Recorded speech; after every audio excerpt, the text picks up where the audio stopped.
الرحمن الرحيم الحمد لله رب العالمين وصلى الله وسلم على سيدنا ونبينا محمد وآله الطيبين الطاهرين اللهم صل على محمد وآل محمد Dear Mu'mineen and Mu'minat, brothers and sisters, Assalamu alaikum wa rahmatullahi wa barakatuh. May Allah subhanahu wa ta'ala make this a blessed evening for all of us, Laylatul Jumu'ah. It is the opportunity for us to return to Allah subhanahu wa ta'ala and seek forgiveness and purify, inshallah, for ourselves, and seek forgiveness and send good deeds to our marhumin, those who passed away from our loved ones, especially those who passed away recently. Let us remember them all, including the mother of our dear brother Abdul Jalil. Inshallah, we'll remember her and all the marhumin with the recitation of Al-Fatiha ma'as-salat ala Muhammad wa ali Muhammad. اللهم صل على محمد وآل محمد. بسم الله الرحمن الرحيم الحمد لله رب العالمين الرحمن الرحيم مالك يوم الدين إياك نعبد وإياك نستعين اهدنا الصراط المستقيم صراط الذين أنعمت عليهم غير المغضوب عليهم ولا الضالين. As usual, on Thursday nights we try and cover some aspects of our journey of purification, and especially our improvement in ethics and morals.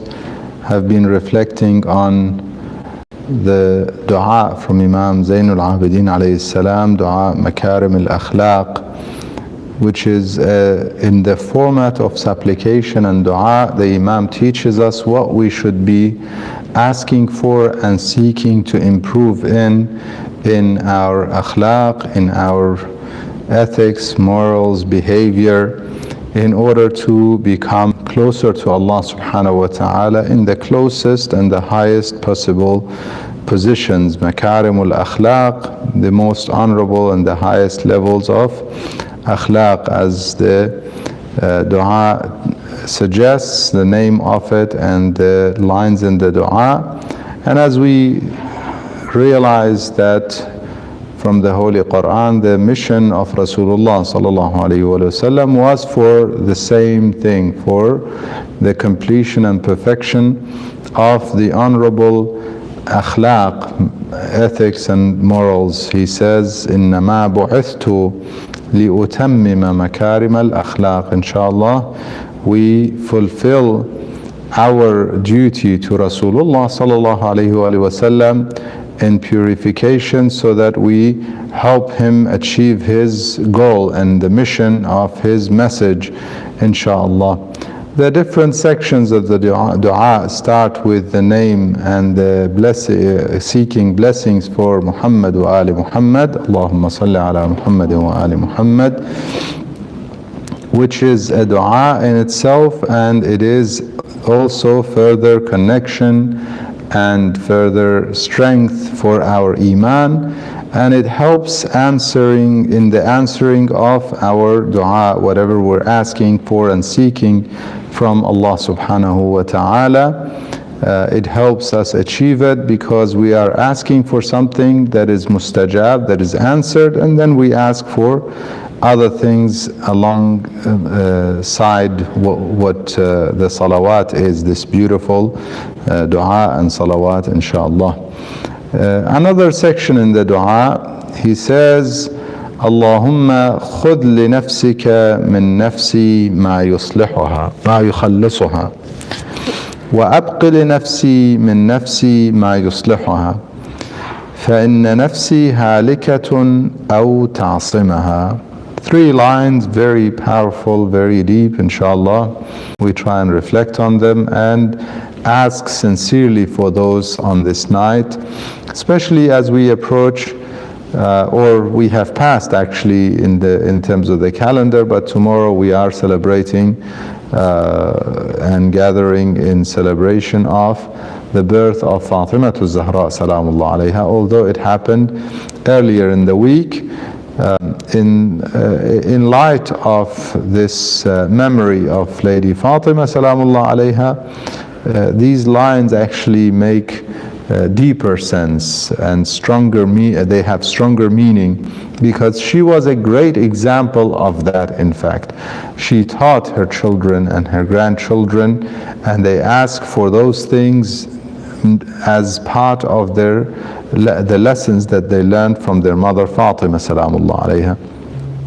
He says, "O Lord, take from me for you, خذ لنفسك, for you, in other words, to get me closer to you," because Allah subhanahu wa ta'ala doesn't benefit from anything that we do, whether He gives us or takes from us, whether He sustains us or deprives us, whichever way, He does not benefit or get any harm. So when He's asking here, He is essentially asking in order, basically in a way to get us close to Allah subhanahu wa ta'ala. So that I'm closer to you, خُذْ لِنَفْسِكَ, from me what will set me free, مَا يُخَلِّصُهَا. There are certain things that our nafs is attached to. And as long as we are attached to those things, whatever they might be, some people are attached to people, other people, loved ones. Others are attached to money. Some people are attached to them. They admire their own selves and their own beauty, for instance, physical beauty. Whatever it is that we may have as something that God has given us, that is not good for me, that is not helping me get closer to you, take it from me.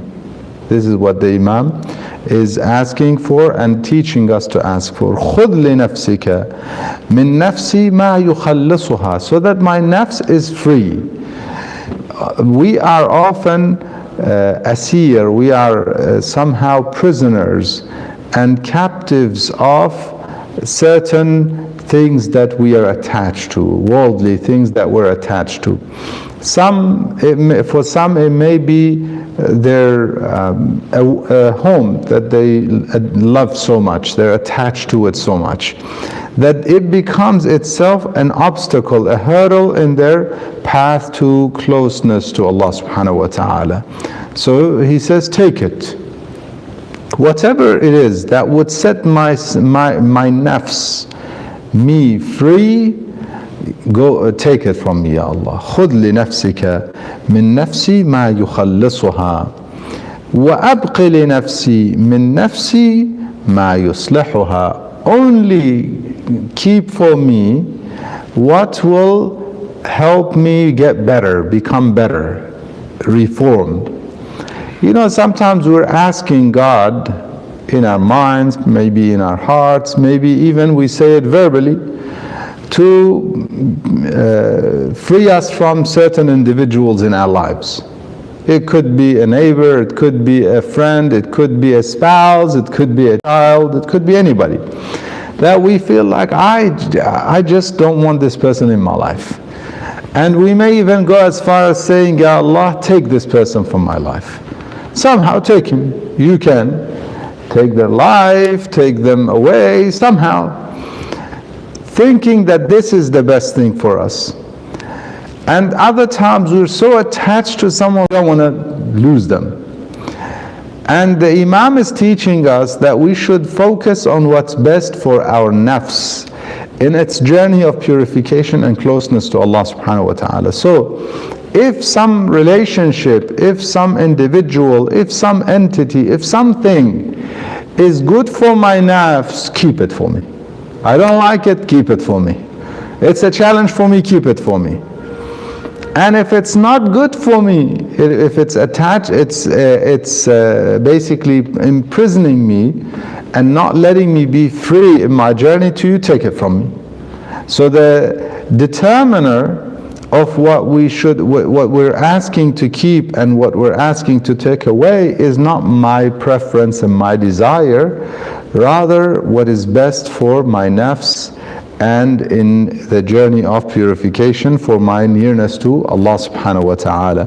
وَأَبْقِ لِنَفْسِي مِن نَفْسِي مَا يُصْلِحُهَا. Then eventually he says, فَإِنَّ نَفْسِي هَالِكَةً or هَالِكَةٌ أَوْ تَعْصِمَهَا. If you do not help me against my nafs, if you do not protect my nafs from its whims and desires and sinfulness, my nafs will lead me to perishment. فَإِنَّ نَفْسِي هَالِكَةٌ. My nafs will lead me to perishing unless you help me and preserve my nafs in keeping it on the path, keeping it in the journey or in the process of continuous purification. فَإِنَّ نَفْسِي هَالِكَةٌ أَوْ تَعْصِمَهَا. In other words, Ya Allah, I don't know what's best for me. Oftentimes I prefer certain things, I think they are, and this is what Quran clearly tells us, عَسَىٰ أَن تَكْرَهُ شَيْئًا وَهُوَ خَيْرٌ لَكُمْ وَعَسَىٰ أَن تُحِبُّوا شَيْئًا وَهُوَ شَرٌ لَكُمْ. You may detest something and it's good for you. You may love something and it's bad for you. And then the ayah says, God knows and you don't know. وَاللَّهُ يَعْلَمُ وَأَنْتُمْ لَا تَعْلَمُونَ. In another ayah, in fact, in the context of, I mentioned spouse earlier. In the context of spouse, specifically the wife, the ayah says, it goes, and I tell mu'mineen and mu'minat in marital problems, this ayah actually goes a step further. In this context, you may detest something and God will make وَعَسَىٰ أَن تَكْرَهُ شَيْئًا, and the ayah says وَيَجْعَلُ اللَّهُ فِيهِ خَيْرًا كَثِيرًا. When God will make through this a lot of goodness. It's not like it's just good for you. The other one says وَهُوَ خَيْرٌ لَكُمْ. This one وَيَجْعَلُ اللَّهُ فِيهِ خَيْرًا كَثِيرًا. A lot of goodness comes out of this. In other words, we may have our preferences and we think that this is not good for us, when in actual fact a lot of goodness will come from Allah subhanahu wa ta'ala through it. He knows, we don't know. So we're asking Him, you take away and you keep, you decide, because you will help us, prevent us from perishing, help us purify, and if you don't help us, we will lead ourselves to self-destruction, to perishment. فَإِنَّ نَفْسِي هَالِكَةٌ أَوْ تَعْصِمَهَا. We ask Allah subhanahu wa ta'ala to help us purify in this journey of life, help us detach and free ourselves from things that are not good for our nearness to Him, and keep for us and give us more of those things that are good for our nearness and journey to Him. We ask Him to make us amongst those who listen to what's said and follow what's best. Walhamdulillahi Rabbil Alameen. Wa sallallahu wa sallam ala Sayyidina Muhammad wa alihi at-tayyibin at-tahirin.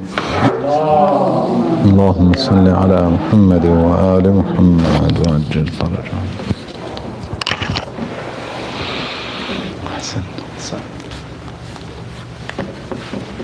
جزاك الله.